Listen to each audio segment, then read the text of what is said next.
Ayong mudto no usab kanatong tanan Luzon, Visayas, Mindanao.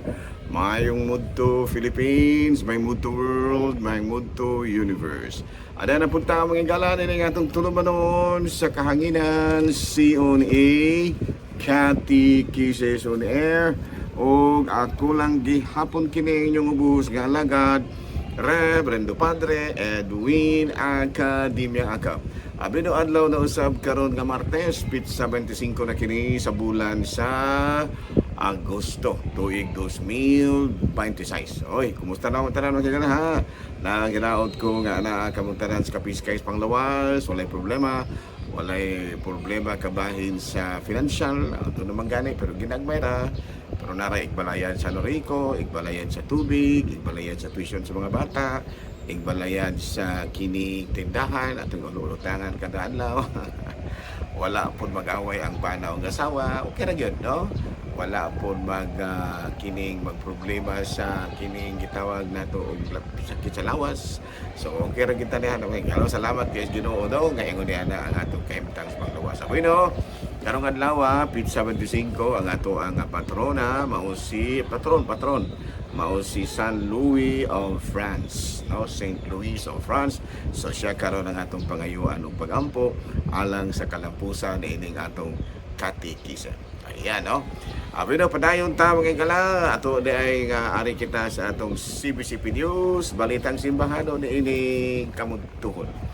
Bishop Roberto Gaa sa Diocese of Novaliches nag-auhag sa mga altar servers nga adunay 1,700 kabuok, no, sa usa ka panagtigom. Iya kini gipahinumduman nga ang pagserbisyo sa simbahan dili lamang sa maayo nga pagserbisyo sa misa, kung dili it should be rooted in love for God and others. No, kinahanglan nga doon nagyoy kalambigitan sa paggugma sa Dios. No, kaya hindi mahimo na nga pagserbisyo kita sa misa. Kinahanglan nga doon nagyoy na sa kuan gitawag nato sa kinatibukan gugma sa Dios ug sa atong isig katawo.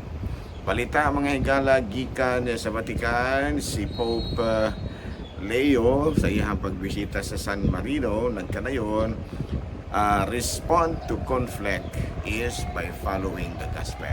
Sa ato pa, kung doon ay mga problema, ayaw lang yun o isalikway ang pulong sa Diyos. Ang kinahanglan nga kanunay nga pinasubay yun sa pagtulunan ni Kristo.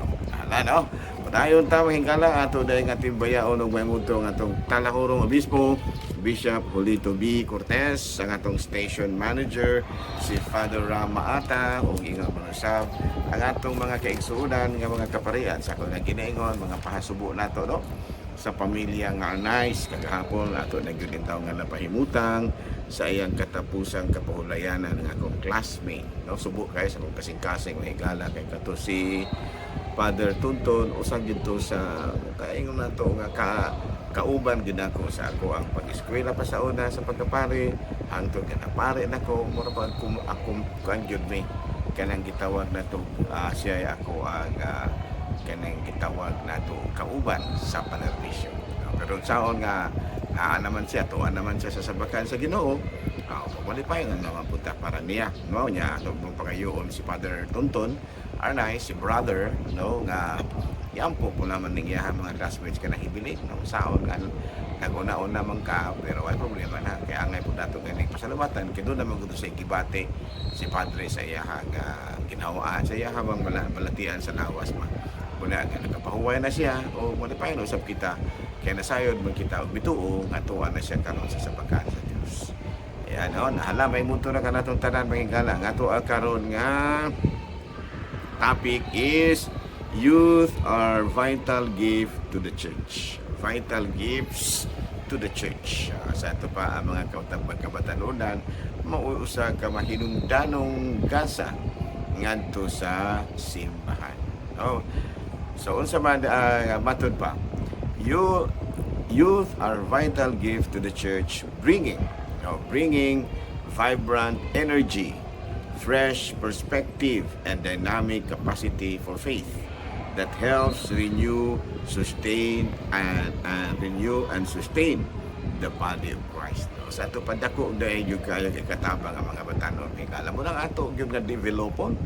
Dili na to pasagdahan nga magsiging daladalang armas. Kay makapusilo niya na simba ko, no? Simba ko, no? Tungod kay ang mga kabatanunan gasa sa Dios alang sa komunidad, alang sa simbahan. Tungod kay magdalaman sila og bagong kusog, vibrant energy, bagong panghuna-huna o padasigon nga kapasidad alang sa pagtuo nga mao makatabang aron nga ang simbahan kanunay magpabilin aron ang simbahan magpabiling ligon, no? Sustain the church. No? So unsa ganito ang mga value of youth in the church? Number 1 is energy and passion. No? Ang mga kabatanunan nato can offer active hands and willing hearts for service and community outreach. No? Naagi na sa mga batanon kitang mga gulang-gulang mahimo na lamang tang mga gitawag na tong advisor. Ayan, no? Muhatag ko kanilang kadasi.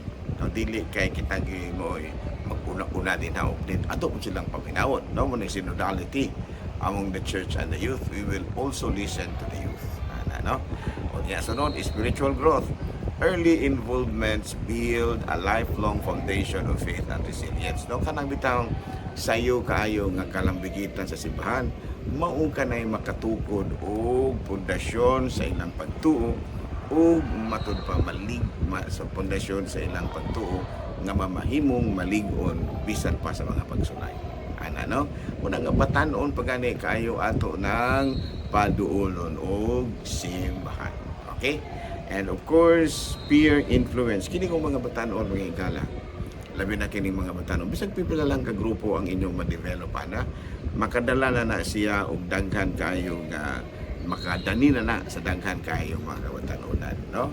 So nga aron nga matud pa mabag-og gyud kanunay ang kadasig sa simbahan. Kinahanglan nga matud pa ato gyud nga i-develop ang atong mga kabatanunan. And of course, they can also offer future leadership. Kinsa man gud unyay mangulo ining atong nasod kung ang ato ang mga batanon atong mapasagdan, no? Magsigig daladalang pusil. Usaon naman na mga higala mga batanon pa na nagdaladala ng pusil. Una nga ato yun nga atimanon, ato yung tagaan sa mga panambangon, maayo nga mga sanglitanan sa kinabuhi ang atong mga kabatanunan. Dili ginato sila i-expose sa bisan unsang mga kahibiyan. No? Pumita na itong akong topic kagahapon, kabahin man to sa kwan, kabahin man to sa mga ministry of godparents. Usagin na nga timbuhaton sa mga godparents, kada mga maninoy o maninay, nga atimanon yun ang matud pa spiritual growth sa mga kabataan, peer influence aron nga mamahimo sila mga future citizens, future leaders in our country. No? So kinibitang usahay na mahigala, no? Ako concerned kay ko kay usahay ba kinibitaw naman kining gitawag bitaw nato barangay SK SK ni bang isa na kabataan kibi usahay ang makita na ko kay gala nangahimong leader katubitang mga leaders nga wala gani makaagi og formation sa simbahan nilahos-lahos sa katubitang mga batanon bitaw nga nagyumok yumok na daplin bisan sa eskwelahan gani wala gyud sila pud bitaw kay ma-develop kay nagyungok ka daplin pero usahay mo yung mga himong mga leaders murag ako dili kay ko kumpiyansa dili bitaw ko kayo ba confident anang mga pormaha nga katong bitang mga nahimong mga youth leaders kantong wala gyud nakita na niba walay mga potential kayo kay dili gani mo duolong simbahan, dili gani mo apil sa mga kalihukan sa gitawag nato kini katilingbanong kalihukan, wala kayo pa involvement sa mga kining gitawag nato sa in English o mga civic activities. Unya sa kalitran nga himong mga chairman sa barangay sa youth makuyawan mo sa taning ang mga rason ra tungod kay anak sa kapitan. mura, no? Tungod kay mo kini suod, suod sa mga politiko munang nangahimo nga mga chairman ingon na tungod ra kay kwartahan ang ginikanan, no? Wala gani in town, wala involvement kayo sa mga civic activities, wala po gani ma-involve sa eskwelahan, nagyungok-yungok ra po dito o niya pag-abot sa simbahan wala po apil-apil, pag-abot sa eleksyon tungod ra kay dunay dakong politiko nga nagpaluyo nangahimong iski chairman. So muna nga siguro ang tanan gyud ng mga kabataan atong awakon aron nga bisan tuod kung naamang gyud ang ingon ana, pero at least ang mga kabataan nato niagi gyud og eksakto ba nga matud pa brought up. So, dili kay mo kalitra laman og kahimong leader nga wala gani in taon makagi og mga gitawag nato spiritual development, wala gani mga extracurricular activities sa ilang eskwelahan, wala gani apil-apil sa mga civic activities, o nya sa kalit na lamang nangahimo nangahimo ng mga iski chairman, nangahimong kung ano man tungod lang kay gipaluyuhan sa mga dagkong politiko. Nahawagon po nato, no? Kani mga dagkong politiko nga kung nagplano man gyud lamang mo ya kanang inyong mga pagkumangkon, kanang inyong apo, kanang inyong gitawag nato mga inyong mga anak, paapil-apila ng daan sa mga activities sa simbahan, paapila ng daan sa mga civic activities, kung mahimo sa ilang eskwelahan, paapila na sa mga extracurricular aron ba nga doon na po sila foundation para sa future leadership, no? Kaya usahay mga lahos ra sorry kayo ha sa mga naigo ha, sorry kayo pasaylo ako, pero ako orang gisulti aron nga doon na bitaw po ikuan ba, doon na po bitaw changes nga kung mahimo ang atong mga youth leaders mo ang gigyod og youth formation siguro gikan sa simbahan, gikan sa mga civic organizations, gikan sa eskwelahan, naagi gyud po og kanang awareness orientation sa mga extracurricular activities ana, no? Aron ang tanan gyud ba dili ko maingon nga katura mga kuan ipaapil gyud aron nga pag-abot sa panahon nga doon na may mga interest na ang mga ginikanan nga paapilon sa politika aron po nga makasunod sa lakang samahan or maybe lakang sa pag-umsay kagaw, siguro at least doon na siya gitawag na to foundation ana ha. Sorry kayo ha alam niya itong mga naigo, no? Basin og musinta o niya mo ayan po na ako kasuki kay ang ako ra pong ipadayag kung unsa maayo po ato. O mo kuningon nga mo ni akong gikundina bisan na wala ko ana. Ang ako ra nga atong i-develop. Kung may magtana may tag sa inyong pananaw murag kini bata ako kining pasudlon sa mga ingoniana nga mga kahimtang mga SJ ana. Ipaapil-apil lang daan sa inyo ang pagtaon sa relihiyon ka, paapila na aron doon na sa spiritual foundation. Of course, sa mga civic activities, paapila ng daan. At least doon na siya gitawag na to civic awareness. Ano? O baka sa eskwelahan, at least doon na siya mga extracurricular activities kaya para kung siya na yung mudamala sa mga batanon, maupuno niya na iyang ikashare.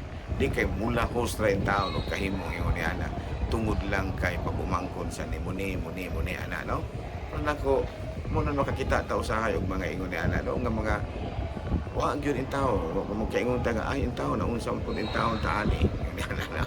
So, sorry kayo ha. Sorry kayo kung nakabuot ko sa ana mga puno na pasalo ara jud ko tungod kay ang ako ra pod nga doon na pod gyud tay kausaban ng ato mga batanon aduna gi mga fondasyon sa ilang usab nga pagabatanon nga maoy ilang magamit usab kung mahimo na silang mga future leaders. Okay? Daghang salamat og maayong mudto Pilipinas.